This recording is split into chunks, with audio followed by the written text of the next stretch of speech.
Good evening, ladies and gentlemen. It's a pleasure to be here with you presenting the real news in your market update. I'm Tradespotting.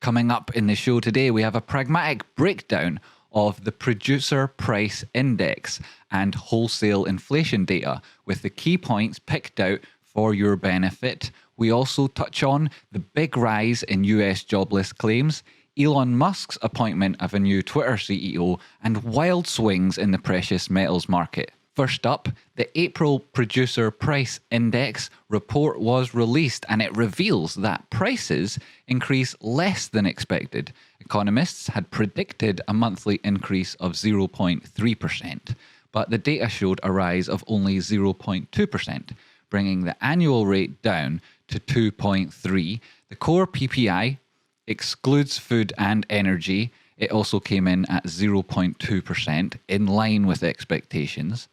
But the news still has some traders on edge. PPI is a key indicator of inflation. It measures the price received by producers for goods and services. Prices for final demand services increased by 0.3% month on month.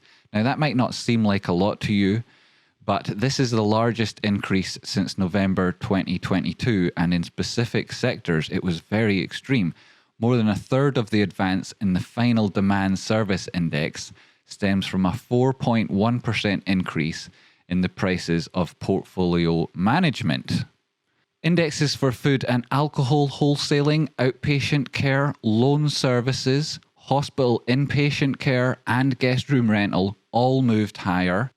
On the flip side, prices for long-distance motor carrying declined by 2.3%, which is a significant move, and indexes for food retailing and security brokerage, dealing and investment advice also declining slightly.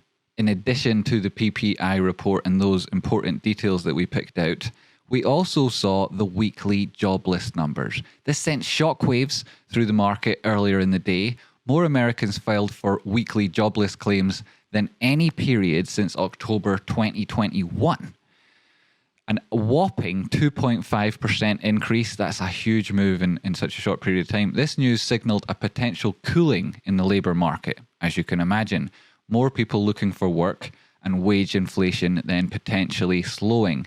It's one of the contextual signs that the Federal Reserve will be looking at come the next Federal Open Market Committee meeting.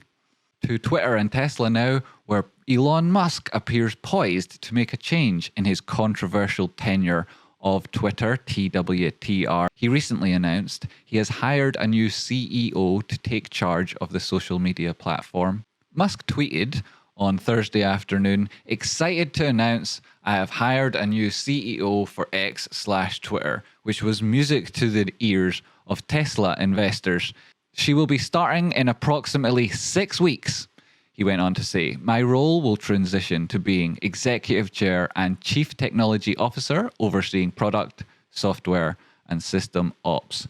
The move is expected to have positive implications for Musk's other well-known company, Tesla, as the automaker's stock rose following his announcement. Musk has faced lots of criticism from investors at both companies for attempting to juggle two high-pressure roles simultaneously, but he gets a massive thumbs up for me for reinstating me on Twitter. There were also really significant moves elsewhere in the market that will interest anybody who's into swing trading, people who keep an eye on precious metals, or those generally interested to see, as a gauge of the economy, how gold and silver are performing. It was a wild ride for precious metals on Thursday. Gold took a bit of a hit.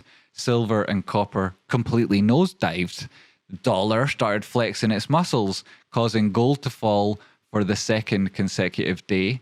The Comex contract for May delivery settled at $2,014 per ounce, down about 0.8%. but still managing to hold that important $2,000 level for the 8th consecutive session now.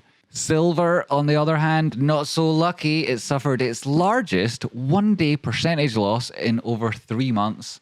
Front month Comex contract for May settled down whopping 4.7%. Copper also took a beating, tumbling to its lowest settlement since last November. Front month Comex contract closing down 3.4% on copper there. Investors were spooked by concerns over weak economic recovery in China, and this has implications across the market, not just in precious metals. China, obviously, the world's second largest economy. The rebound of the US dollar has put pressure on the yuan. Chinese consumer inflation has fallen to its lowest level in more than 2 years, and this is intensifying concerns about the demand in the Chinese economy. Plus, the new yuan loans that were issued by the banks in April are now less than a fifth of the March tally and only half of what market participants were expected, so even worse than an already pessimistic outlook. There will be many ups and downs to trade. There are plenty of ETFs in the precious metals market that might interest you, some of which include GLD, GDX, and NUGT for gold, and perhaps if you're looking into silver, SLV, PSLV, SIL, SLVP. If you're talking about copper, COPX, CPER, JJC. Just last week, the front month Comex gold contract settled at its second highest price on record, reaching $2,048 an ounce. The world of precious metals can be a wild ride, but it's never boring.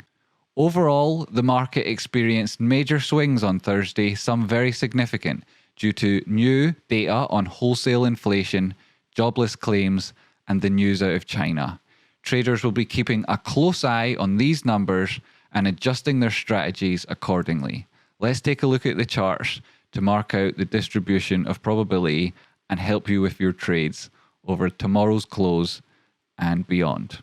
Begin this section with a quick look to the open interest to define where we might find maximum support and resistance zones. Here we find the highest node of puts. This is where we find for this week's expiry the highest volume in puts, and it's at 400. In terms of the equivalent to the long side, it's at 422.